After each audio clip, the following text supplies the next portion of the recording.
안녕하세요. 썰푸는 할매입니다. 오늘도 함께 해주실 거죠? 고민과 마음을 털어놓을 수 있는 마음의 고향이 되고 싶습니다. 저는 서울에 사는 20대 중반 여성입니다. 저는 7살 때 부모님의 이혼으로 인해 외가댁으로 가 할머니와 할아버지 손에 맡겨졌습니다. 할머니 할아버지는 지금 기억에도 참 좋은 분들이셨고 너무 잘해주셨습니다. 그 사랑이 지금도 가슴속에 남아있는 듯 합니다. 하지만 그럼에도 불구하고 전 항상 왠지 모르게 마음 한켠이 허전하였고, 특히 다른 아이들이 부모님과 손잡고 가는 것을 볼 때면 너무나 부러워 혼자 울기도 하였던 것 같습니다. 지금 생각하면 그 어린 나이 때도 부모님의 사랑이 너무 그리웠던 것 같아요. 그러던 어느 날 아빠가 찾아오셨어요. 재혼했다는 소식과 함께요. 전 그때 재혼이 뭔지도 몰랐어요. 아무튼 아빠를 오랜만에 봐서 그런지 너무너무 좋았어요. 아빠는 저를 데리러 왔다고 하셨고, 전 너무 좋은 나머지 따뜻했던 할머니 할아버지 품을 떠나 낯선 집으로 아빠를 따라 함께 갔어요. 집 앞에 도착했을 즈음 매우 낯선 아줌마와 낯선 남자아이가 제법 온기 있는 얼굴로 맞아주더군요. 아줌마는 저와는 생전 한 번도 마주친 적 없는 새엄마였고, 남자아이는 저보다 2살 터울의 오빠였는데 저와는 피 한 방울 섞이지 않은 새엄마의 아들이었습니다. 그 아이에겐 아빠가 계부가 되는 거고, 저에겐 그 아줌마가 계모가 되는 거였죠. 그 뒤로부터 저의 험악하고 끔찍한 삶이 시작되었습니다. 처음 몇 달 동안은 그런 대로 잘 지냈던 걸로 기억이 납니다. 아빠는 직장일로 아침 일찍 나가서 밤늦게 들어오셨어요. 그래서 얼굴도 제대로 못 볼 때가 많았지요. 저는 그때 초등학교를 다니면서 학교에 있는 시간 빼고는 그 모자와 매일 붙어 있어야 했습니다. 어느 날부터인가 갑자기 돌변한 새엄마가 냉정한 말투와 차가운 얼굴로 절 혼내기 시작하더군요.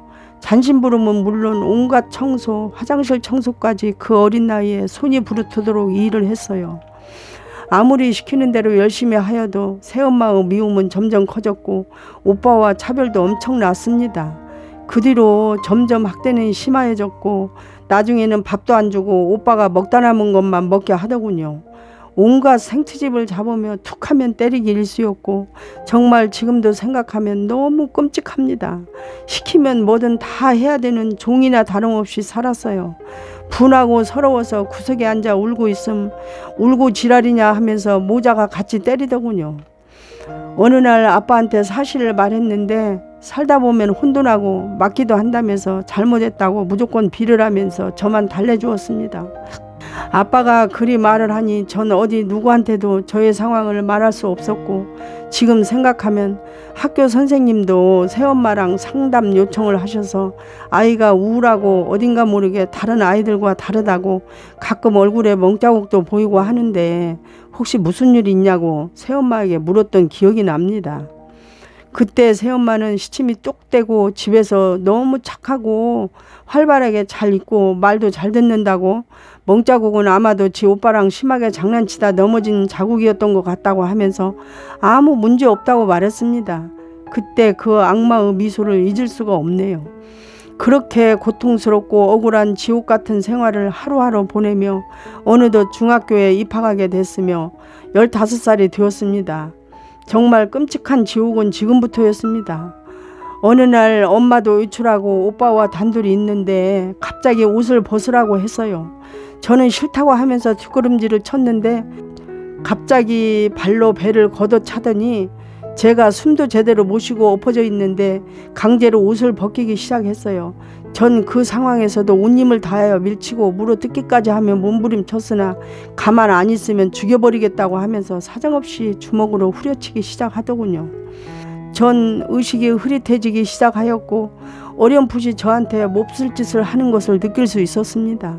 나중에 알고 보니 그것이 성폭행이라는 것을 알았어요.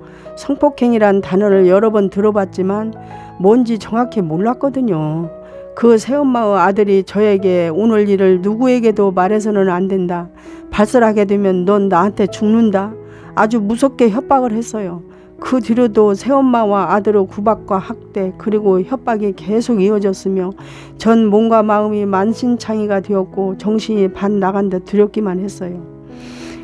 그 새엄마의 아들은 그 후에도 기회만 닿으면 저에게 추행을 하려고 하였고 정말 지옥이 따로 없었습니다. 저는 더 이상은 버틸 수가 없는 지경이었고 어느 날은 외출했던 새엄마가 들어오다가 지 아들이 나한테 하는 짓을 정통으로 보게 되었는데 전 속으로 차라리 잘됐다 싶었어요. 그런데 지 자식한테는 한마디 안 하고 니년이 꼬리쳐대고 해해대서 이런 상황이 벌어진 거라고 내 아들이 이럴 리가 없다고 하면서 절 엄청 혼을 내더군요. 전 더 이상 버틸 수가 없었고 무조건 네가 참으라고 했던 아빠한테 정말 용기를 내어 이 모든 얘기를 털어놓았고 아빠는 어쩔 줄 모르면서 안절부절 치를 떨었어요. 전 그래도 아빠는 내 편이구나 라는 생각이 처음 들었어요.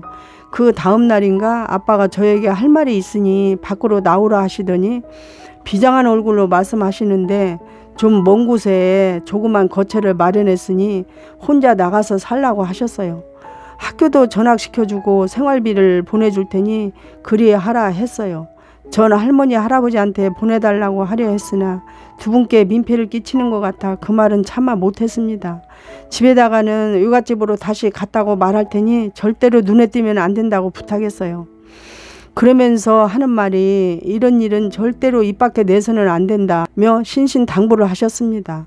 네가 말하면 여러 사람 다치고 네 인생도 안 좋아지니까 너 혼자 참고 사귀면 된다. 세월 가고 결혼해서 살다 보면 다 잊혀지니까 그리 하라. 억울하고 분하겠지만 아빠 말대로 꼭 그리 해야 된다 간곡히 부탁하더군요. 전 왠지 모를 서러움에 주저앉아 펑펑 울었습니다.